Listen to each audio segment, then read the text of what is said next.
Welcome everyone. তোমাদের সকলকে current affairs expert YouTube চ্যানেলে স্বাগত। আশা করি তোমরা সকলে ভালো আছো। তো আজকে দেখো আমাদের 3 নম্বর যে অ্যাপয়েন্টমেন্টের যে ক্লাস যেটা আমি করাবো, ঠিক আছে? তো অলরেডি দুটো ক্লাস আমি তোমাদের জন্য আপলোড করেছি, তোমরা বুঝতেও পেরেছো। আর যদি আমার ইউটিউব চ্যানেলে তোমরা কেউ নতুন হয়ে থাকো তাহলে অবশ্যই ইউটিউব চ্যানেলটাকে সাবস্ক্রাইব করো এবং শেয়ার করো, যাতে অধিক সংখ্যক স্টুডেন্টরা এই ভিডিওগুলো দেখতে পারে, ঠিক আছে? তো আমাদের আজকে দেখো প্রথম যে কোশ্চেনটা আমরা যেটা আলোচনা করব, প্রথম কোশ্চেনটা খুব ইম্পর্টেন্ট একটা কোশ্চেন। কি কোশ্চেনটা এটা দিয়েছে যে new deputy leader of Rajya Sabha succeeding Shri Piyush Goyal who has been appointed the leader of Rajya Sabha, যিনি রাজ্যসভার অর্থাৎ ডেপুটি লিডার হিসেবে নিযুক্ত হয়েছেন, তার নামটা কি? মনে রাখবে, তার নামটা হলো মুক্তার আব্বাস নাকভি। ইনি হলো ডেপুটি লিডার হিসেবে নিযুক্ত হয়েছিল। আর আগে কি ছিলেন? শ্রী পীযূষ গোয়েল যিনি আগে ছিলেন, সেই পীযূষ গোয়েল রিসেন্টলি তিনি কি হয়েছেন? রাজ্যসভার লিডার হিসাবে নিযুক্ত হয়েছেন। কি বললাম? তার মানে এই মুহূর্তে যদি রাজ্যসভার লিডার হিসাবে কে রয়েছে আমরা যদি বলি, তাহলে অবশ্যই আনসার মনে রাখবে পীযূষ গোয়েল। যিনি আগে ডেপুটি লিডার ছিল, তিনি এখন লিডার হয়ে গেছে। এবার তার ওই ডেপুটি লিডার যেটা ভ্যাকেন্ট ছিল, তার জায়গায় নতুন কে এসেছেন?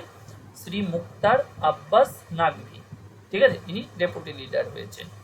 আরেকটা জিনিস মনে রাখবে, এই যে রাজ্যসভা, আমাদের রাজ্যসভার যদি চেয়ারম্যান বলা হয়, মনে রাখবে এম ভেঙ্কাইয়া নাইডু যিনি রয়েছেন, অর্থাৎ কে রয়েছেন চেয়ারম্যান যদি আমরা বলি, ঠিক আছে? রাজ্যসভার চেয়ারম্যান কে হয়? অবশ্যই মনে রাখবে উপরাষ্ট্রপতি যিনি হন এম ভেঙ্কাইয়া নাইডু, যিনি কে এই রাজ্যসভার বর্তমান কি চেয়ারম্যান হিসাবে রয়েছে।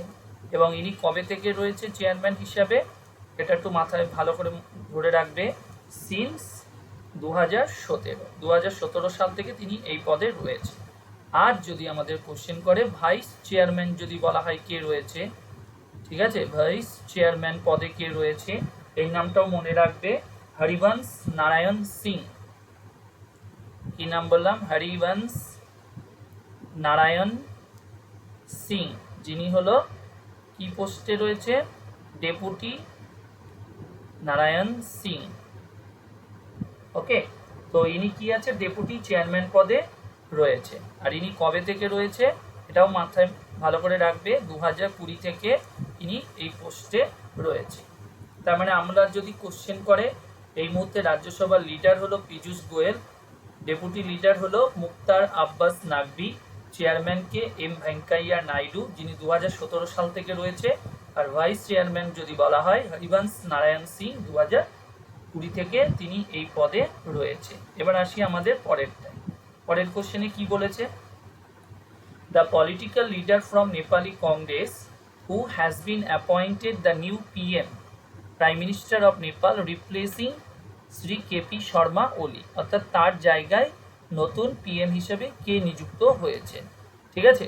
তো আনসার কি আসবে? এই শ্রী শের বাহাদুর দেউবা। কি নাম বললাম? শের বাহাদুর দেউবা। তিনি কবে থেকে নেপালের প্রধানমন্ত্রী হিসেবে নিযুক্ত হয়েছেন? মনে রাখবে 13ই জুলাই 2021 থেকে তিনি এই পদে রয়েছেন। কবে? 13ই জুলাই 2021। আর আগে কে ছিলেন? কেপি শর্মা ওলি, ঠিক আছে? এবার আসি আমাদের পরের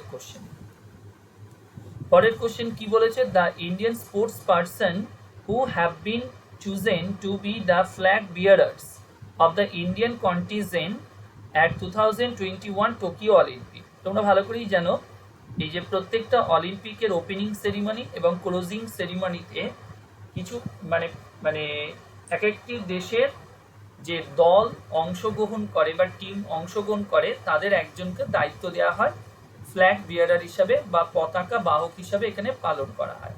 তো এবারের যে টোকিও অলিম্পিক যেটা হয়ে গেল, তো সেই টোকিও অলিম্পিকে আমাদের ওপেনিং সেরিমনিতে ভারতের পতাকা কারা বহন করেছেন?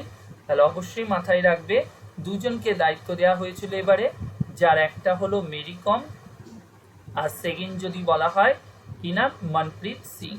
একটা হলো মেরি কম আর একটা হলো মনপ্রীত সিং, যিনি হলো ভারতীয় পুরুষ হকি দলের ক্যাপ্টেন। আর মেরি কম যদি কোন খেলার সঙ্গে যুক্ত, বক্সিং এর সঙ্গে যুক্ত, এনাদেরকে দায়িত্ব দেওয়া হয়েছিল।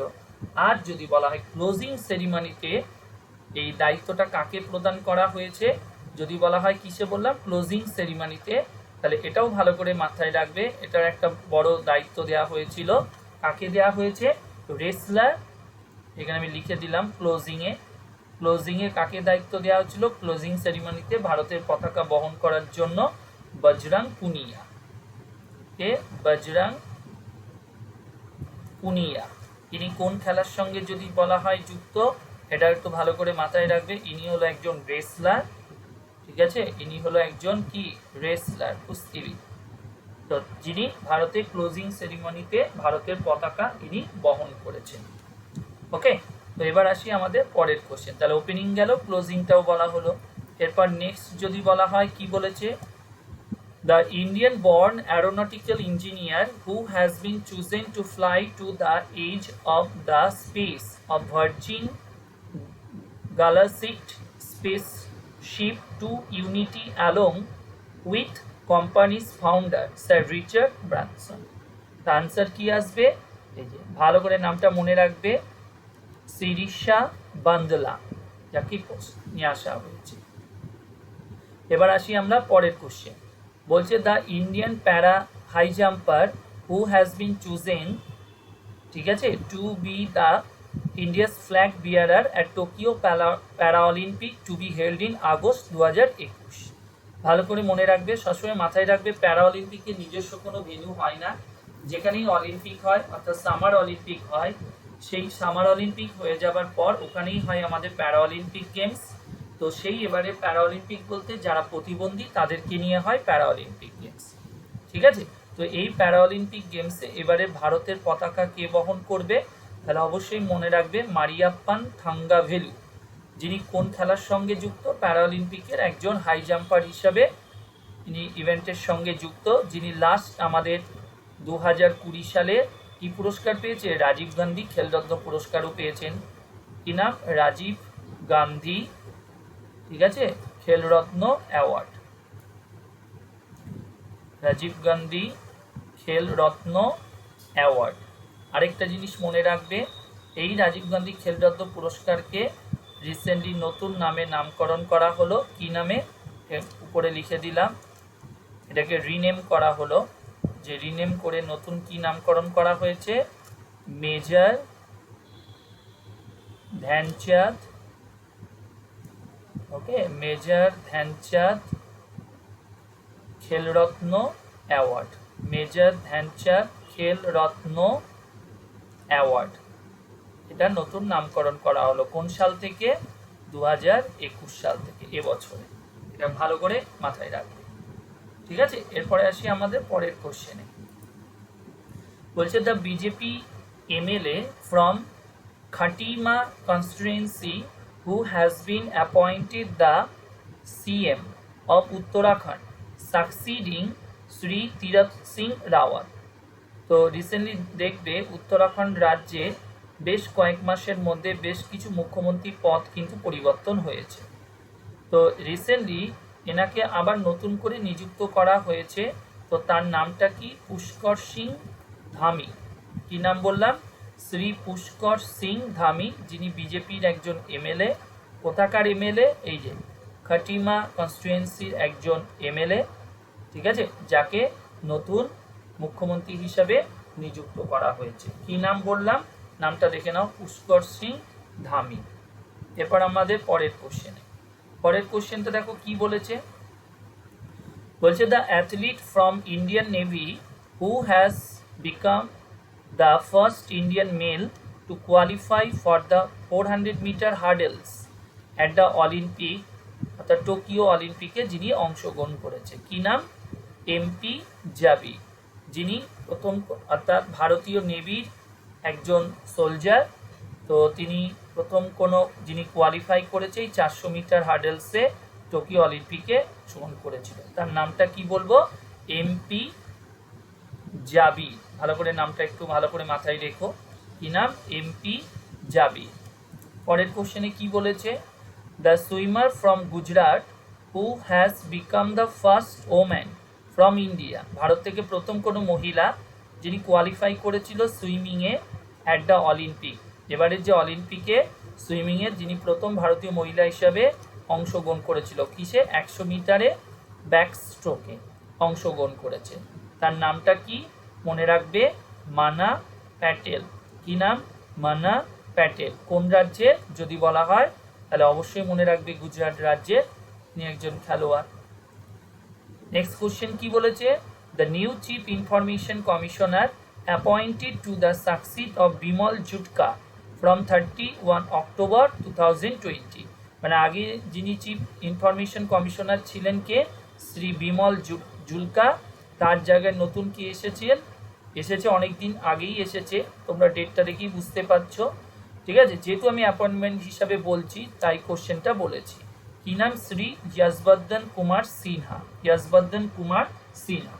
তার মানে আমাদের যদি বলা হয় এই যে ইনফরমেশন কমিশন কবে তৈরি হয়েছিল, যদি বলা হয় ইনফরমেশন কমিশন, এটা একটু ভালো করে মাথায় রেখো, এস্টাবলিশড হয়েছিল 12ই অক্টোবর 2005 সালে। ঠিক আছে, এটা তৈরি হয়েছিল। কোনটা? এই ইনফরমেশন কমিশনটা তৈরি হয়েছিল। আর যারই বর্তমান প্রধান কে রয়েছেন? ইনি রয়েছে যশবর্ধন কুমার সিনহা, বর্তমান পদে রয়েছে। ঠিক আছে, আর আমাদের নেক্সট কোশ্চেন কি বলেছে? The European nation which has become the 190th member of the International Monetary Fund। প্রথম কোশ্চেন, IMF অর্থাৎ ইন্টারন্যাশনাল মনিটারি ফান্ড, এটা আমাদের যদি বলা হয় কবে তৈরি হয়েছে, আমরা যদি বলি ভালো করে মাথায় রাখবে, কি বললাম? IMF।